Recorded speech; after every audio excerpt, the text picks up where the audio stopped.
జై శ్రీరామ్. మోడీ గారు 12 ఏళ్లలో ఏం చేశారు? 2014లో ద్రవ్యోల్బణం 10%, ఇప్పుడు 3.5% మాత్రమే.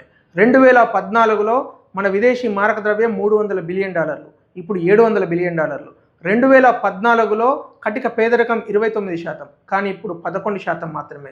గత 12 ఏళ్లలో 25 కోట్ల మంది పేదవాళ్లను పేదరికం నుంచి బయటకు తీసుకొచ్చిన ఘనత మోడీ గారిది. 2014లో 74 ఎయిర్పోర్ట్లు, ఇప్పుడు 160 ఫంక్షనల్ ఎయిర్పోర్ట్లు.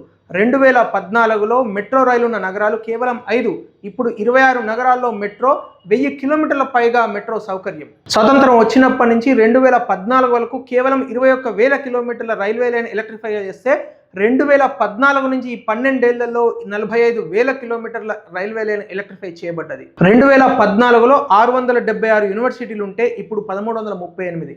2014లో 387 మెడికల్ కాలేజీలు, కేవలం 50,000 సీట్లు ఉంటే ఇప్పుడు 824 మెడికల్ కాలేజు, 150,000 సీట్లు.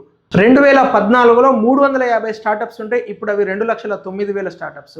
2014లో కేవలం ఎలక్ట్రానిక్స్ ఎగుమతులు $5 బిలియన్ అయితే ఇప్పుడు $50 బిలియన్. 2014లో మొబైల్ ఫోన్ ఎక్స్పోర్ట్స్ కేవలం 1,500 కోట్ల రూపాయలు అయితే ఇప్పుడు 2,50,000 కోట్ల రూపాయలు. 2014లో రెన్యూవబుల్ ఎనర్జీ రిసోర్సెస్ 35 గిగావాట్లు అయితే ఇప్పుడు అది 280 గిగావాట్లు.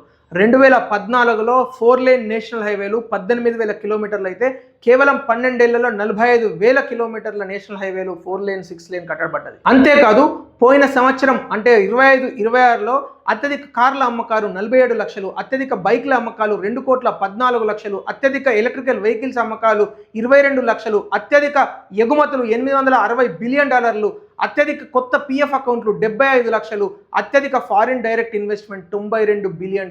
మిత్రులారా, అంతేకాదు digital India, make in India, Udan ఎయిర్పోర్ట్లు, వందే భారత్ రైళ్లు అని అనేక ఇనిషియేటివ్స్తో గత 12 ఏళ్లుగా భారతదేశం దిశ మార్చిన ప్రధానమంత్రి ఎవరైనా ఉన్నారంటే అది కేవలం నరేంద్ర మోడీ గారే. జై శ్రీరామ్.